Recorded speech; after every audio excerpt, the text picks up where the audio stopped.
up. Whoa, we're gonna rise up. Whoa, we're gonna rise up. Whoa, not gonna give up. Whoa, we're gonna rise up. Rise up, yeah. Oh, we're gonna rise up.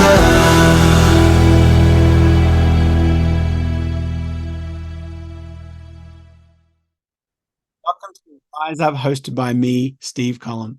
I'm so excited about today's interview because we have Michelle Lockey. Not only does she have a podcast, but she's very successful in the film and TV industry. She is a singer-songwriter artist, or I should say sync artist, which means that she has a lot of her music synchronized to film and TV, many really, really cool shows. We're also have a few collaborations that we've done together, which is really kind of exciting. And today we're going to really just kind of dive in and talk about many different subjects on running a business and finding the balance between life and work and how to fight that imposter syndrome that we all have. We all have that in some area of our lives. And so it's going to be really exciting. But before we get going, I wanted to remind you and let you know that this podcast is sponsored by my Patreon account. You can go there by going to patreon.com/Steve Collum.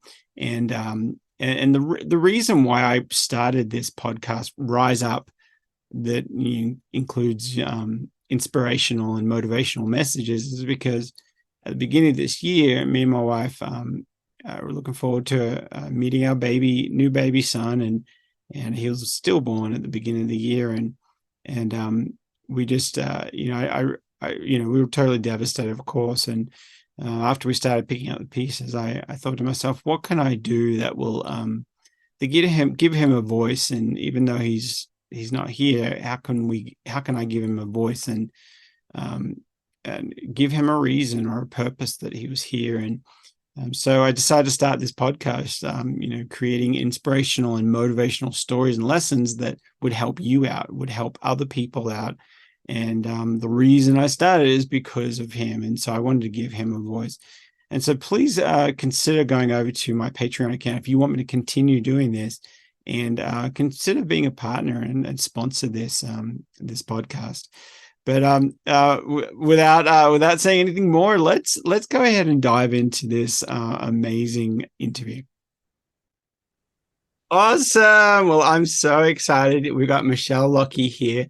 Not only Michelle is a good friend, but a great collaborator and a super successful artist and a sync artist as well. And you've had so many different placements, and we've done a handful of collaborations that have got placed as well, and have brought in some income. And it's such a dream to be able to do music and make income on it, especially royalties too. Thank you so much for being here. How you doing?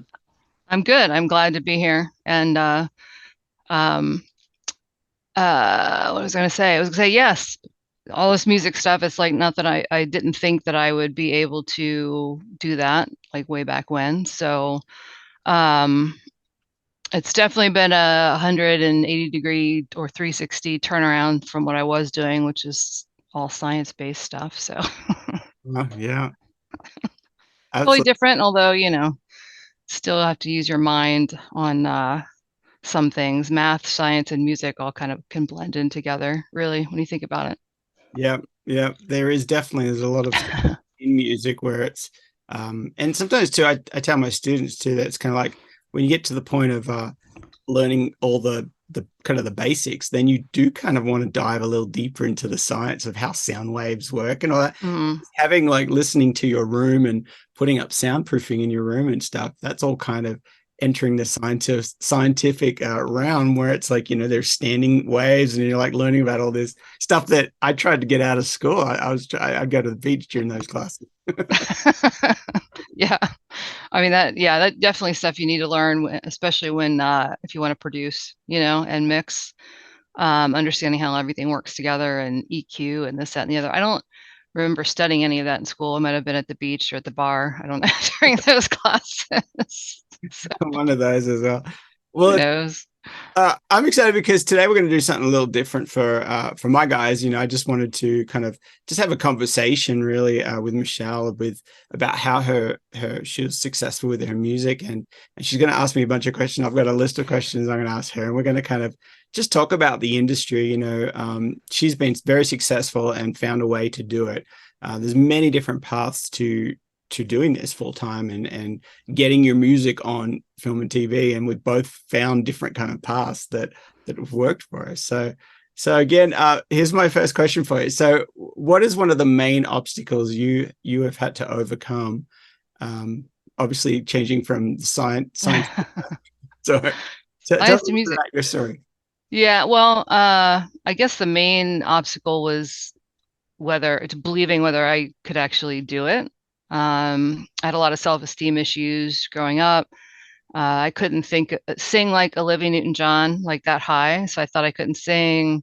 I was really shy about things. And even I did do one musical play in high school, and nobody knew I could sing. And that was kind of the start, but I didn't really study it in college because I didn't know that's something you could like do Right. I mean, back when I was in school, they didn't really have the classes that they have now, like with Berkeley and, all that kind of stuff out there. So when I first, got into all this, first it was just overcoming the fear of singing in public, which I started with karaoke in about, 12 Coors Light or something. Um, so, and then it just kind of went from there, building confidence. Mm. And I didn't play, I played piano a little bit, but I didn't play any other instruments when I started all this. It's been, yeah, like 10 years now, I think, well, 12, I guess, since I really started focusing on things. What was some of the I guess the reason why, like why you were obviously, you went to college for you Mhm. different background and you're successful in that. So what was the catalyst to be like, let's do this music thing? Was it just you've always wanted to and you're like, it's never going away. I got to do it. I don't know what. Yeah, I think it's something I always wanted to do. I just didn't think that I could, and I didn't know how, Right. if that makes any sense. Like I just knew I wanted to do something in music, but I didn't know how to go about it. And after all the karaoke things, there was a choir. I attended this new church, and they had a choir auditions, but they had a kind of a band, like a worship team band, and I wanted to audition for that. And the lead worship guy's like, "Why don't you start with the choir first?" And so, which I'm like, okay, because I didn't know anything about harmony, any of that stuff. So he's like, okay, I'm gonna sing a song, you sing the harmony. I'm like, okay. But so I started learning there, and then I met a woman who was on the worship team who was doing songwriting and creating an album. And so she kind of mentored me a little bit and introduced her to her studio guy, who really we're still friends, and he still produces some of my records, and he really mentored me. And so that was it's like when my first song came out, oh, like my first official production, I was like, I just didn't know if it was good enough. But then once I started to believe, I don't know if other people experience this, and maybe you have too, but when you hear your voice in your head versus from a speaker, at first it sounds totally different. You're like, oh my God, I sound so bad. So Oh, once that's I me. Is that really? No, no way. that's not me. Oh my God, that's awful. Um, so once, he really supported me, and it taught me how to sing and better and record, and I started to trust what I was hearing. And so that kind of was more the catalyst of it. And then my first taxi rally was really good. I didn't know anything about film and TV at that time. I was there as an artist. So all that together was like, maybe I can do this, and I just started to move forward with it, little baby steps at a time, pretty much. And for anybody who doesn't know what Taxi is Oh yeah. it's an A&R company for you've got your big clients that need the music mostly for film and TV or movies. You got your clients and they use this company called Taxi, and as an artist you can sign up to Taxi and they give you the opportunities and they kind of train you as well. And so that's what Taxi is. if anyone's Yeah. Yeah. And their conference is quite awesome. So, yeah. um, so yeah, that was mostly my catalyst. Just did it through fear and through like, I don't know, this is gonna work out. Um, so that was that. But what about you? I mean, how did you first get into music and stuff? Well, I guess I was forced into learning to play the piano by my mum, and of course I Yeah. was kicking and screaming as a kid. I remember, friends knocking on the door saying, "Hey, can Steve? Hi, Miss Cullum. Can Steve come out and play?" and and my mum would be, "Not until he does another 10 scales or whatever it is." And I was mad. And I just remember going, just like being forced to. There was, as a kid, there's just so much other things you want to do than just sit at a piano and practice scales or whatever. Yeah. So Yeah. or learning songs or whatever it was. But I'm just so thankful. And I've said that to my mum before she passed a million times, is I'm just so thankful that you taught me, because she taught me piano because she played piano. And then she said, "Well, what else do you want to do?" And I said, "Drums," and then I did drums for a little bit. And then I wanted to play trumpet. And then for some reason I just wanted to do so many different, maybe it's the ADHD or something, where it's like, Yeah. try a different instrument or something. But it actually has all worked out really well, because now I'm like a multi-instrumentist, where I play all these instruments on one piece of music and can create the whole Yep. thing. But I guess, yeah, so I've been playing music forever. And then the catalyst of how to get into the film and TV world, or into the sync world, which is, for anybody who's not sure, that sync is short for synchronization of your music to film and video, or any video. So that comes together. And so I wanted to get into that kind of thing. I guess I came off the road in about 2029. I was doing a lot of tours and doing a lot of live shows, and I just got sick of doing all the having to turn up, having to lug in, having to do all that. And then usually for only $100 or $150 or I something. know. So the sync world was just so attractive, because you could get,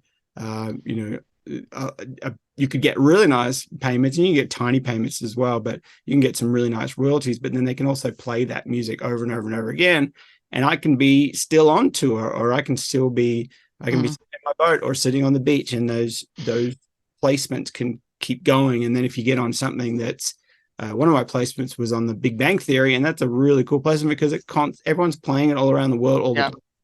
And so little ones, and that was a simple little placement, a simple little song, just a bit of luck, I would say. But that's kind of how I got into it, and I haven't really looked back. And that was, that's over 14 years ago from today.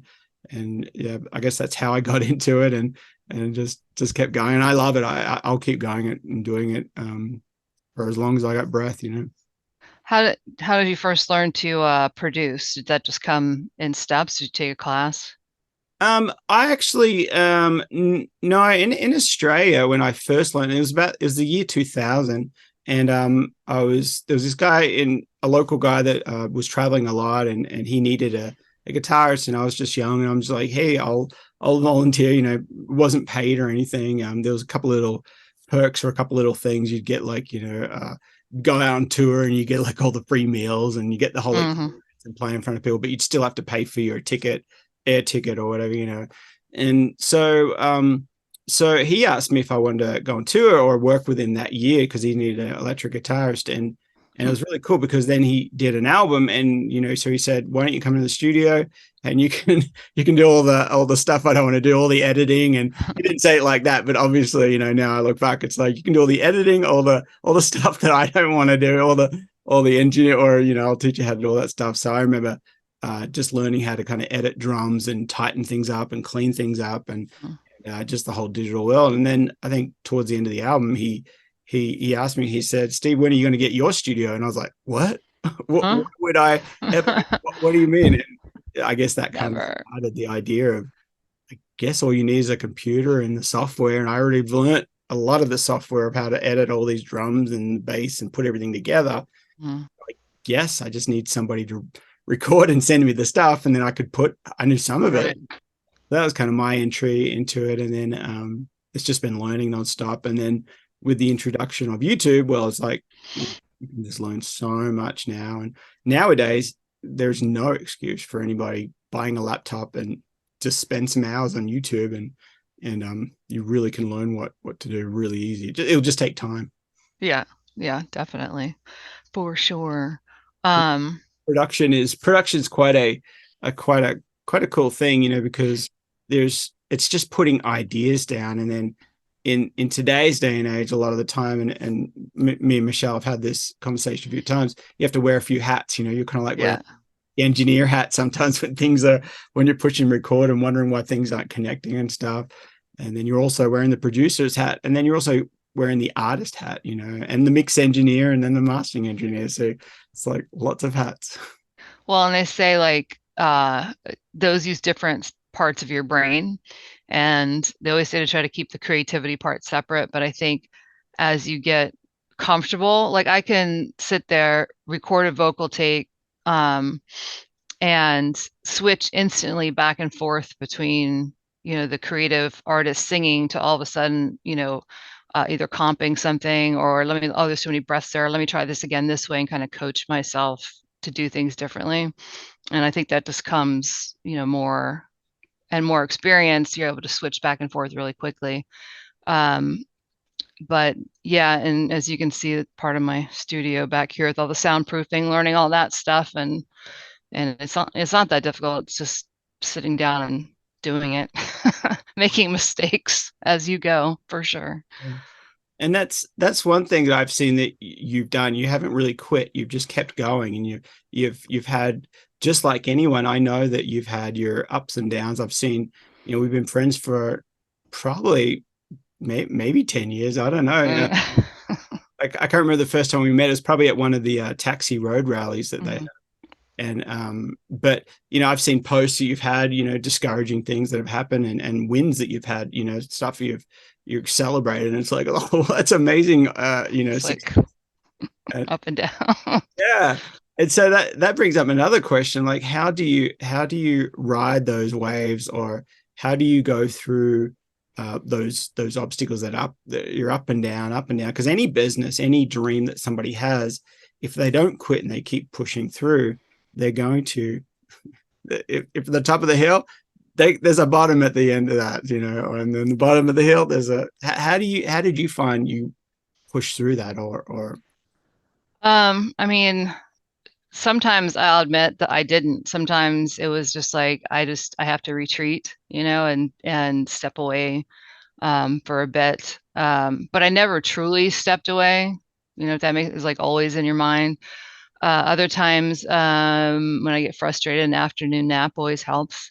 Um, yes, just resets your brain. Other times, I had friends and people to talk to about it. I think the communities that we have, even though social media has its bad sides and its good sides, the good sides are that you can talk to a lot of people that are going through the same things. Um, the other thing too is, of course, in my songwriting, I express a lot of things. And when COVID started, I was already, I guess that, I don't know if it was that year or the year starting. I Things were slowing down a little bit in the sync world, and I don't know what exactly I was experiencing, but I kind of felt like some things were slipping away. But I did have like a goal. I wanted to write and produce a song that I got signed to a very exclusive publisher, and I use my experiences, of course, to write these songs. Now, they're technically, I always think film and TV, but I'm always writing from my experiences. So I took that line, like I feel like I feel like I've lost everything. And so one of the lines is like, I think I've lost my turn, like it, and in fact, I think you played acoustic guitar in that, because I can play guitar and I can record, but I'm a little sloppy. So I'm just starting to like outsource to people, and then I can mix it and produce it. And I did. I mixed it like 10,000 times. mastered it a couple times, and then sent it in, and they mix 10,000. Yeah. I know. It's like, because especially when it's your own stuff, it's like other people are like, oh, it sounds great, and you're like, this one thing just isn't right. But I sent them 2 mixes and masters with like slight adjustment, and they liked one of them, and they signed it. I mean, it hasn't been used yet, but it was definitely a big goal that I wanted to accomplish. And I would just say, sometimes you do have to step back. I made like 3 vision boards. They're like sitting in front of me here. And I think sometimes that helps too, just to, here, I'll show it. Oh, that's Just cool. to help put some things down. Like I just got accepted to the Recording Academy, which is cool. And just different things that might be inspirational. Lots of self-care. For Lots of anybody who's not watching the video, you just held up a Oh yeah, you got that a would help. you got the Recording Academy, the Grammys there. You've got like all Yeah. these different dreams and visions. Yep. Visions, dreams, self-care, dreaming bravely, um, trusting like your inner strength. And I think I mean exercising, helps. Yoga. I've had a lot of kind of physical injuries and stuff going on, which is kind of frustrating. So just using music to get all that out, and just, I don't know, just keep on doing it. Even and on the days I don't feel like doing it, I always do something to do with music, whether it's just something tangible, like I have to go in and tag a file on something. At least I've got something done. I could see that it's finished. Or cleaning my, this room, rearranging it. I just rearranged it the other day because I just felt like it was something tangible. Not saying that music's not tangible, but you write a song, you put it out there, and sometimes it's like crickets for like a long time. Yeah. Whereas if you clean your house, you got a nice clean house. You can see the results immediately. Exactly. So I'll kind of do that Someone stuff. comes home and messes it up. Yeah. It's funny. There's a few clips going around a couple of weeks ago, and I shared it with my wife Jessica, and she was like, I think the clip was, why do I always want my house to look so clean, like no one lives in it? It's like that's just what we do, I guess. You clean it up, and it's like, no, don't live in it. All right. Don't move anything. Don't touch. But what about you? Like during the downtimes and everything, how do you try to stay motivated? And that's a great question. One thing I want to kind of highlight, one of the things you said before I jump into that, is that I thought was so cool is that you outsource stuff. Like, and I think for many people in many different businesses and stuff, outsourcing is knowing what you're good at and what you're not good at, and what you don't want to control and what you do want to control is so important. I think that was a huge success thing. So I just wanted to throw that. Yeah, it's hard because I just put such pressure on myself to be able to do everything. Yeah. That I get frustrated because, and it's not that I couldn't do it, but I'd have to put in so many more man hours to get to the level I wanted. And I have recorded parts on some of my songs and that kind of thing. I've done full productions as well, but it takes so much effort. And I'm like, Steve can whip this out tomorrow. It's like, instead of me, and you don't have to do everything, and you don't have to be perfect. You know what I mean? It's like, and I struggle with that a lot. I think a lot of us probably as artists do. Creatives struggle with perfection. So yeah, outsourcing definitely helps speed up the project too. Yeah.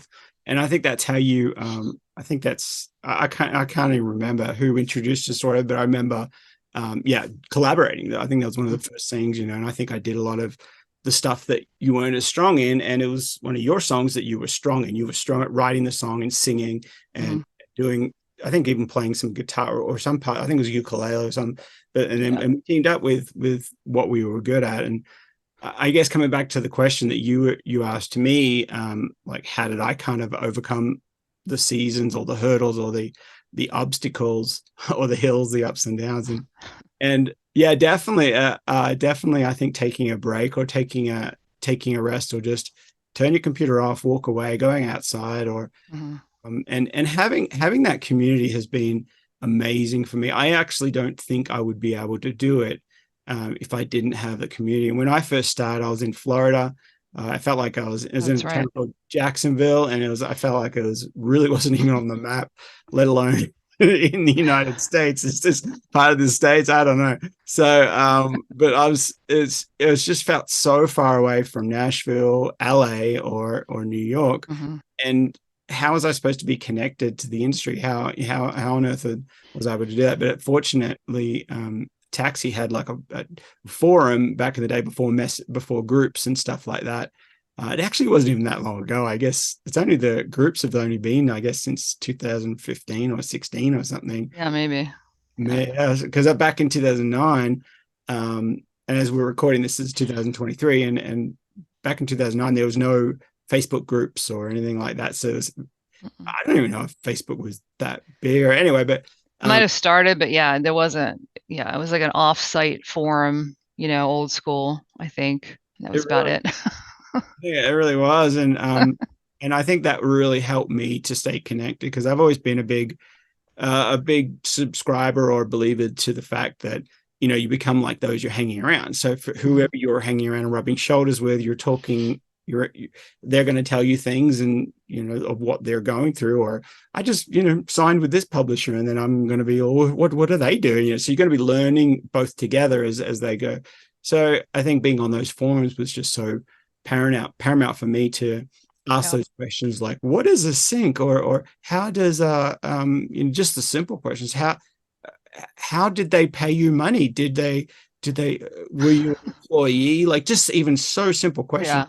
trying to understand how the whole system works. And it was really cool because I was in Florida in the middle of nowhere, I felt like, and I was connected to LA, so I was in the dead center of LA. And I think that I don't know if I could have done it um, uh, 10 years earlier, being that far away. Yeah.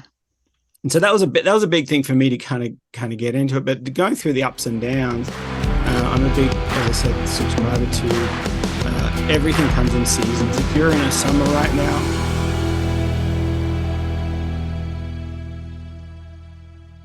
wow, that was amazing. Thank you so much, Michelle. You've dropped some great and shared some great wisdom and some great experiences.